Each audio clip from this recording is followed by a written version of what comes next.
What's happening with the right wing in this country, the conservatives in this country, the over-the-top rhetoric, the acts of vandalism? How do you address that?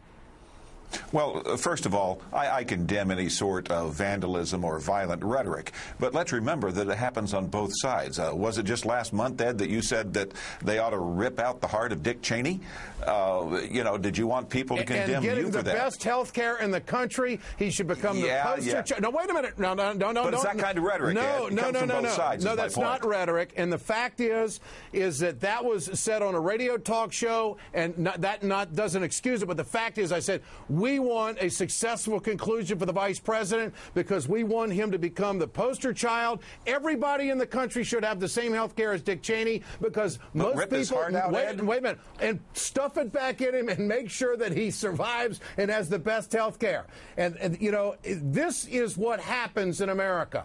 Making a joke. My point is just that it happens on both sides, Ed. No, it doesn't happen on both sides because I haven't cut anybody's fuel lines, Ernest. You know that. Well, Ted Kaczynski, the Unabomber, murdered people. He was an environmental extremist. That came from the left. It does happen on both sides. It's not happening on both sides at this level, and you know it's not. You know that there are... I received death threats. Ernest, I had a man go to prison for threatening to kill me and dismember me. Okay. All right. So the Tea Partiers are just its normal operation procedure, correct, Ernie? I mean, is that what your answer is?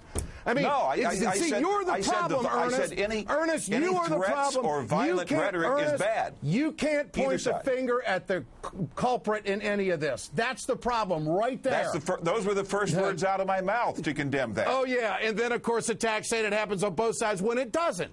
It's not happening on both sides. I just gave you examples where it does. Ernest, tell me a Democrat. From the right. I got them from the left that threatened to kill me. Tell me a Democrat who's thrown a brick through a window, who is also recently threatened families and also left messages about how you're going to die. Tell me who those people are on the left right now. Like I said, Ed, a man went to prison for threatening to kill me because I would not vote to legalize marijuana. That wasn't coming from the right. Okay. That was coming from the left. All right, so I guess you're condoning it then. Laura Flanders, your thoughts I just on said what I condemn it on both sides. It doesn't mean anything, Ernest. You lose your credibility when you say it's both sides. For being We're not even-handed? condemning it the way it is right now.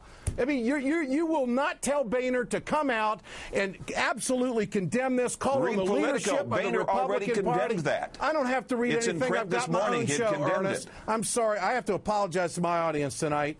This was not the way this interview was supposed to go. But, this is how the righties operate. They can't even give good commentary without attacking.